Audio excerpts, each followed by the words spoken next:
Welcome back on another video guys. And ये video specially एक message है, एक इंस्ट्रक्शन है टू माई जूनियर्स जो कि अभी HIMT में DNS करने जा रहे हैं। जैसे आपने थंबनेल पढ़ा, BSc वर्सेस DNS इन HIMT। तो ऐसा ना सिर्फ एक कॉलेज में नहीं, हर जगह होता है। सपोज कि आप कहीं गए हैं, ठीक है, you are in a very high position, आप हाई पोजीशन में हैं और कहीं आप जाएं वो लोग नहीं है, तो वो लोग आपको दूसरे नजरे से देखने लग जाते हैं कि नहीं, कि मतलब you are very arrogant, you are ऐसा वैसा होता है। तो ऐसा ही कुछ हालत है अपनी HIMT में। आई एम नॉट सेइंग कि HIMT is a very bad college या कुछ भी नहीं, ऐसा कुछ नहीं है। बट सिचुएशन ऐसा हो जाता है कि आप एक बैड कैडेट बन जाते हो। कैसे? जब आप DNS कर रहे हो, you all will be sponsored, right. HIMT में BSc वगैरह स्पॉन्सर्ड नहीं जाते हैं। आप DNS में जाओगे तो जैसे आप सिनर्जी से स्पॉन्सर्ड हो, you will be sponsored by विशिप, you can be sponsored by Starship, या फिर कोई सुना वगैरह जो हमारे बैच में थे, ऐसे स्पॉन्सर्ड हो सकते हैं। Means everyone will be sponsored. और आप स्पॉन्सर्ड हो मीन्स आपकी अभी के लिए करियर सेट है, जब तक आप कोई इंडिसिप्लिन एक्ट ना करो या फिर कहीं ना फंसो।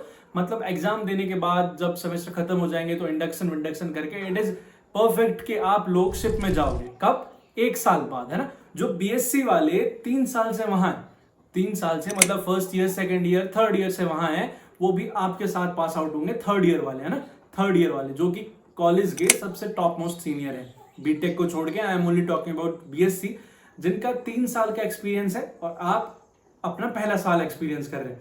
जो BSc वाले होते हैं वो HIMT में बेसिकली सेकेंड ईयर के लास्ट में या फिर थर्ड ईयर के स्टार्टिंग में तब से प्लेस्ड होने चालू हो जाते हैं, ठीक। आधे से ज्यादा प्लेस्ड लास्ट में हो जाते हैं। और जैसे मैंने HIMT में BSc के बारे में वीडियो निकाल रखा है जिसमें कितनी कितनी कंपनी आई थी, आप देख सकते हैं। तो वो सब कंपनीज उनको प्लेस कर लेती हैं, ऐसी कोई बात नहीं, ठीक है। लेकिन क्या होता है ना कि वहां पे जितना सब कुछ ऑथोरिटी वगैरह जितना सब कुछ होता है, मीन्स अपॉइंटमेंट्स वगैरह जितने करते हैं, वो ज्यादातर BSc BTech इन सब के होते हैं। DNS का हार्डली 1 होता है। तो वहां पे क्या होता है कि आपको छोटी छोटी बात में पकड़े जाओगे, ठीक है। ये नहीं मैं कह रहा कि वो सब गलत है। From their perspective, from the perspective of the authority, it may be right, correct है। आप पंक्चुअल नहीं हो, पकड़े जाओगे। आपने कहीं खाना टाइम पे नहीं खाया, एक्स्ट्रा टाइम ले लिया, पकड़े जाओगे। क्लास में टाइम पे नहीं आए, पकड़े जाओगे। मस्टर नहीं करे, पकड़े जाओगे, ठीक है। लेकिन आपको किसी की नजरों में नहीं चढ़ना है। स्पेशली DNS बॉयज, मैं आपसे यही कहना चाहता हूं, आप वहां पे जाइए, टग योर टेल्स। आप अपनी जो पूछ है ना अपने पास ही रखिए भाई, है ना। वहां पे जाके 1 साल, जैसे मैंने बताया था कि आपको स्मूथली निकालना है, उसके लिए आपको क्या करना है? टाइम पे जाना है, टाइम पे खाना है, टाइम पे क्लासेस जानी है, मास्टर वगैरह जितना होगा every master you have to attend it. ये सब बातें अभी समझ में नहीं आएंगी। जैसे जैसे तुम लोग वहां पे जाके 1 महीना 2 महीने बिताओगे ना, जब पता चलेगा कि ये सब क्या क्या चीजें होती हैं और ये एग्जैक्ट में करनी पड़ती है। और वहां पे जो अपॉइंटमेंट्स वगैरह होते हैं, पहले पहले शुरू में तुम्हें छोड़ देंगे कि चलो नए बच्चे आए हैं, आधे महीने 1 महीने के लिए छोड़ देंगे, लेकिन उसके बाद छोड़ना इम्पॉसिबल हो जाता है। और वहां पे जाके if you are arguing with your seniors, if you are into a fist fight with your seniors, direct suspend. अगर फिस्ट फाइट में आ गए तो डायरेक्ट सस्पेंड। आर्ग्यू वगैरह कर लिया तो भी इफ वो प्रिंसिपल तक बात चली गई तो आपको आपके कंपनी की तरफ एक नोटिस भेजा जा सकता है, वो भी कॉलेज के द्वारा। स्पेशली HIMT प्रिंसिपल सर ऐसा करते हैं। वो अपनी जगह सही होंगे, लेकिन तुम तो गलत हो जाओगे ना फिर, क्योंकि तुम फिर इंडिसिप्लिनरी एक्ट अगर नहीं कर सकते। सिंपल सी बात है, on board ship you have to build the interpersonal relationship जो आप पढ़ के आए हो तो अपने इंटरव्यू वगैरह के लिए। वो काम कब आएगा? अब काम आएगा। क्यों? क्योंकि 1 साल के बाद सबको पता है कि तो आप जहाज में चले जाओगे, जबकि फर्स्ट ईयर सेकेंड ईयर वाले थर्ड ईयर तक आएंगे, उसके बाद जाएंगे, है ना। तब तक तो आप उनके सीनियर हो जाओगे। लेकिन वहां पे थर्ड ईयर वालों के साथ, फर्स्ट ईयर वालों के साथ, सेकेंड ईयर वालों के साथ आपको कैसे बनाना है, बना के चलना है, कैसे क्या करके चलना है, अगर आपने ये सॉर्ट आउट कर लिया तो बेस्ट है।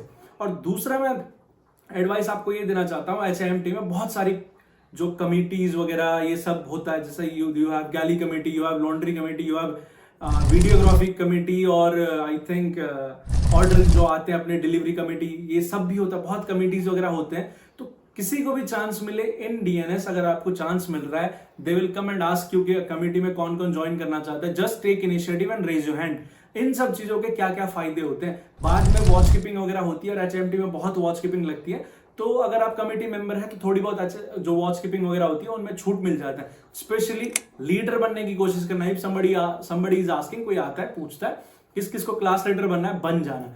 शुरू शुरू में तुम्हें लगेगा बहुत क्लास हेक्टिक शेड्यूल के बीच में आप ये सब ड्यूटी नहीं संभाल पाओगे, ये नहीं वो नहीं, बाद में फ्रूटफुल है भाई ये सब कुछ। You will learn the leadership quality, you will learn your incompetence, किसी चीज में है तो वो आप सही कर सकते हो, और सबसे बड़ी बात प्रिविलेजेस भी खूब है, ठीक है। लेकिन एट द एंड यही है कि डीएनएस वर्सेस बीएससी ऐसा कुछ नहीं होता है भाई, ठीक है। वहां पे हर कोई क्या करने के लिए गया, पढ़ने के लिए, चाहे आप हो, चाहे बीएससी वाले हो, चाहे बीटेक वाले हो, it doesn't matter, they are from 4th year, 3rd year, 2nd year और 1st year. At the end of the day everyone is there for the career, अपना करियर बनाने के लिए। आप भी कोई बड़े साहब नहीं बन गए, you have just crossed one line और वो कर गया, एचआईएमटी में आए हो। उसके बाद आपको पूरी 2 सेमेस्टर्स पढ़ना होता है, दोनों सेमेस्टर्स में पास होने होते हैं। इनडिसिप्लिनरी एक्ट करे बिना करियर स्मूथ करके आपको पास आउट होना पड़ता है, ठीक है। तो eight the end of the day यही है भाई, सबके साथ बना के चलना। वो हमसे सीनियर होंगे, ठीक है, कुछ किसी किसी जगह पे वो हमसे कुछ ज्यादा ही एक्सपीरियंस होंगे, कोई चीजें होंगी जो आपको समझ में नहीं आएगा, तो at that time seniors will be the first one two stand beside you, वो होंगे आपके लिए खड़े, ठीक है। आप बना के रखोगे तो बहुत चीजें ऐसी हो सकती हैं जो अथॉरिटी तक ना जाए, आप उन्हीं के साथ मिला के सलूट लो, ठीक है, उन्हीं के साथ मिला के you will do everything, okay. तो यही था for the topic DNS versus BSc.